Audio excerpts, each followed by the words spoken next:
안녕하세요, 사나리TV입니다. 오늘은 오피스텔과 관리에 대해서 얘기를 해보려고 합니다. 이영애 씨 다들 아시죠? 이영애 씨 요 사진만 봤을 때 몇 살 같으세요? 저는 이 사진만 봤을 때 30대 후반, 40대 초반인 줄 알았어요. 근데 무려 나이가 51세이시더라고요. 71년생. 서울서 완전 태어나고 자라셨더라고요. 한남동 사시고. 어쨌든 이렇게 관리를 어떻게 하냐에 따라서 10년이 아니라 한 15년은 젊어 보이는 것 같아요.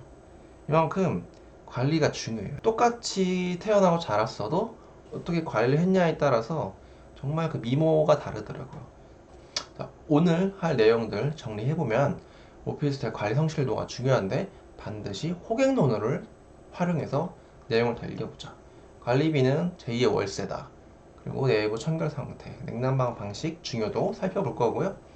경비 성실도, 관리비 금액 이런 거 좀 확인해 보겠습니다. 오피스텔의 관리 성실도 되게 중요해요. 어떻게 관리를 하냐에 따라서 아까 보여드린 것처럼 10년이 젊어 보일 수가 있어요.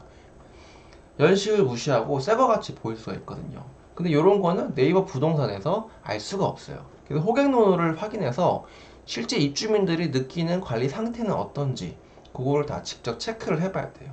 중년 투자자분들은 호갱노노 같은 어플이 어색할 수도 있는데 이거 스마트폰을 통해서 까시면 되고요. 신림역에 있는 삼모더 프라임타워 한번 확인해 보겠습니다.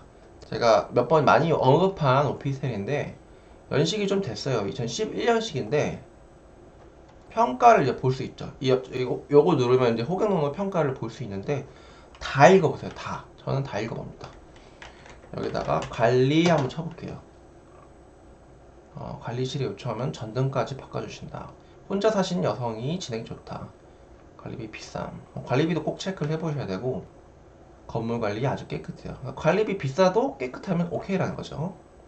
관리가 잘 된다. 경배 씨가 24시간 상주한다고 하십니다. 택배를 또 받아주신대요. 경배 씨가. 여기 그 오피스텔 가보면은 1층 현관에서 경배 씨가 상주해 있어요. 엄청 친절하시고 안내도 다 해주십니다. 자, 이렇게 생겼는데 이렇게 1층 게이트에도 상가 전용 출입구가 있고 오피스텔 출입구가 있고 아저씨가 다 이렇게 관리를 해주십니다. 요거는 이제 입주 당시에 찍은 거겠지만 제가 며칠 전에 갔다 왔는데 비슷한 컨디션을 유지하고 있습니다. 그래서 호갱노노를 꼭 체크해서 관리가 잘 되고 있는지 확인하셔라. 그리고 아까 관리비 얘기 나왔잖아요. 관리비 때문에 못 버티고 이사 가시는 분도 계세요. 오피스텔이 전용 면적이 실평수 대비 크다 보니까, 그러니까 전용률이 높다 보니까 관리비가 꽤 비싸게 나온 데가 있어요. 그런 데는 못 버티고 이사를 갑니다. 근데 관리비가 비싼 거는 세대수가 적은 것도 있지만 도둑이 많아서 그렇습니다. 그 뒤에서 얘기를 할게요. 자, 엘리베이터. 엘리베이터도 되게 중요해요. 엘리베이터 개수라든가 속도, 고장 상태도 되게 중요해요.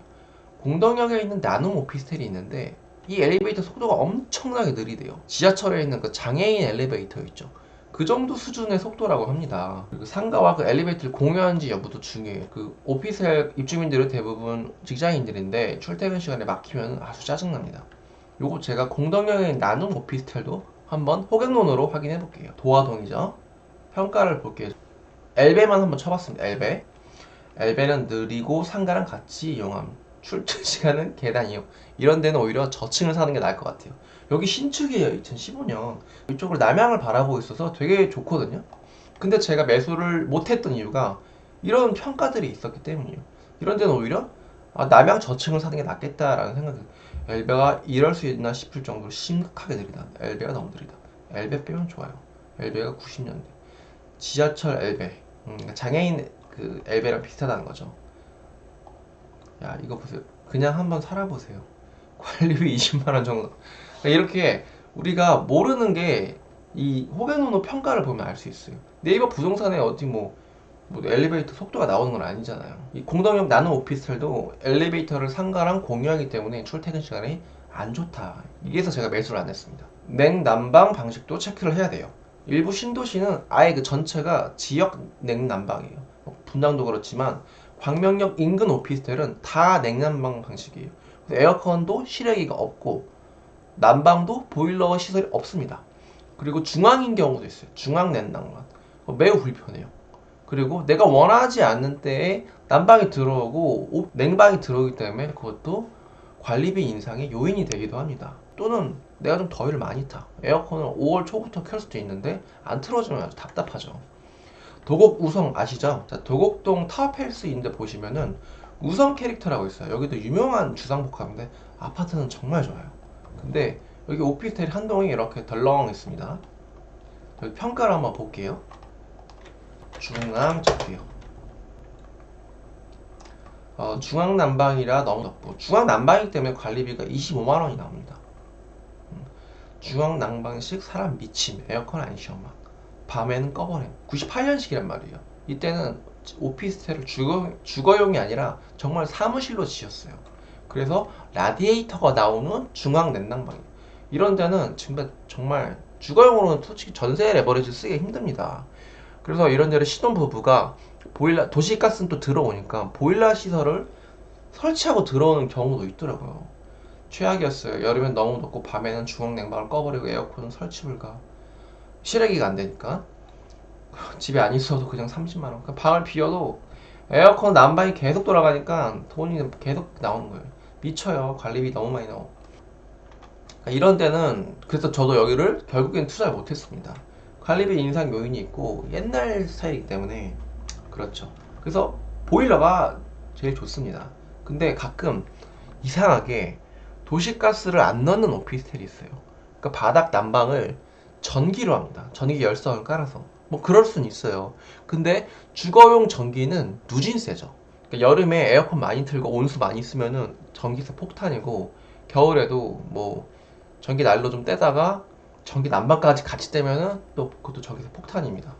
그 당산역에 있는 삼성 쉐르빌 오피스텔 호갱노노 평가 한번 보겠습니다. 자, 당산동 5가 여기 이렇게 삼형제가 있어요. 제가 추천했던 거는 효성 해링턴 타워. 요거가 이제 세 개가 있는데 삼성 쉐르빌은 일부 한강뷰가 보입니다. 그럼에도 불구하고 제가 매수를 망설였던 이유는 바로 전기 난방.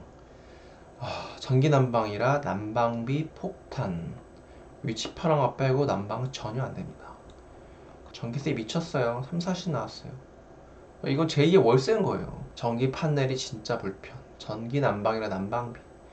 이게 중개하시는 분들은 그냥 괜찮다, 괜찮아요, 쓸만해요 이렇게 얘기하는데 실제 입주민들이 이렇게 얘기하면은 정말 문제가 있는 거예요. 해링턴 타워는 에어컨 난방 다 줘. 쉐레빌 도시가스 아니라서 겨울 난방비 20만원 넘을 수 있습니다. 그 외엔 다 비쌀 것 같아요. 난방. 이거는 투자자는 알 수가 없어요. 실제 살아본 사람만 알 수 있는 거죠. 난방 잘 되고 불편한 게 없네요. 난방 걱정이 많아서. 옆 삼성 쉐레빌에 비하면 천국입니다. 그러니까 삼성 쉐레빌 살다가 효성 해링턴으로 넘어오는 경우가 많나봐요. 이 두 가지 그 장단점을 알고 있는 거 보니까. 그러니까 여기 전세가가 잘 안 떨어지는 거죠. 그리고 관리비의 청렴도도 한번 따져봐야 됩니다. 요건 제가 직접 찍은 건데 공덕 푸르지오 시티 갔더니 이거 막 동네 현수막을 다 걸어놓은 거예요. 이거 뭔가 자세히 읽어보니까 시행사가 시행하고 이제 분양이 끝나면 빠져야 되는데 관리사무소에 계속 상주해 있었던 거예요. 그러니까 좀 부정부패가 만연했던 거죠. 관리비를 좀 뺀다든가. 그래서 요 공덕 푸르지오시티 주인 중에 한 명인 김지욱 씨가 총대를 메고 소송을 해서 승소를 해서 판결을 딱 받았습니다. 그래서 앞으로 여기 계좌로 우리가 새로운 관리단이니까 여기로 입금하셔라. 제가 이분 대단하시다. 진짜 박수 쳐주고 싶었어요. 여기 이제 관리 제대로 하겠구나. 결국 계약까지 했습니다. 이 오피스텔이 참 좀 지저분하지만 관리비를 횡령하는 경우가 많아요. 그게 왜 그러냐면은 관리비를 내는 건 임차인들이 내죠. 소유주들은 거기 잘 안 살아요. 그러니까 관심이 없단 말이에요. 관리가 어떻게 되든 뭐든. 임차인들도 여기 내 소유가 아니기 때문에 어차피 나 2년, 4년 있다 나가겠기 때문에 더럽고 치사하지만 절대 누가 나서서 이렇게 뭐라 하는 사람이 없습니다. 관리비가 되게 더럽게 되는 경우가 많단 말이에요. 예를 들어 월 주차비를 뭐 차당 3만원을 받는데 그걸 그냥 경비아저씨 주머니 용돈으로 들어가는 경우도 있고 예를 들어서 오늘 이사가서 엘리베이터 좀 쓸게요 하면은 3만원 주세요 이러는 거 그게 어디로 들어가는지는 알 수 없어요. 그러니까 관리 사무소장이 꿀꺽하는 걸 수도 있죠. 이렇게 도둑이 많으면은 저는 건물이 더 빨리 노후화가 될 수 있다고 생각합니다. 제대로 돈이 들어가야 될 곳에 안 들어가니까. 자, 그래서 제가 이영애 씨 사진을 가지고 오면서 이 삼모더 프라임 타워 앞에서 얘기했던 거 11년 전 사진을 가지고 왔어요. 이거 준공도 다 되기 전에 누가 찍은 거더라고요. 이 파란 여기 천막 보이시죠? 공사 중인 거예요. 근데 2022년 로드뷰로 제가 찍은 건데 변함이 없죠. 뭐 외관만 봐서는 알 수는 없지만 제가 내부도 다 가봤잖아요. 이거는 신축 오피스텔에 밀리는 게 없어요. 2011년식이지만 여기 관리가 잘 돼서 2015년식 오피스텔이랑 비교해도 전혀 밀리지가 않더라고요. 그러니까 이런 오피스텔을 투자하자. 관리가 되게 중요하다, 오피스텔은. 왜냐? 오피스텔은 연식이 생명인데 관리 여부에 따라서 연식이 플러스 마이너스가 되기 때문에. 제가 꼭 강조하고 싶은 거는 이 호갱노노 후기를 전부 다 읽어봐야 됩니다. 앞서 말씀드린 것처럼 소유주는 대부분 투자자예요. 거기에 입주해서 살지 않아서 어떤 게 장점이고 단점인지 몰라요. 입주민들만 그 오피스텔의 장점, 단점을 알 수 있기 때문에 저는 호갱노노 후기를 200개, 300개를 다 읽어봅니다. 오늘은 오피스텔 관리 얼마나 중요한지에 대해서 얘기해봤습니다. 오늘 내용도 유익하셨다면 구독과 좋아요를 눌러주세요. 지금까지 사다리TV였습니다. 감사합니다.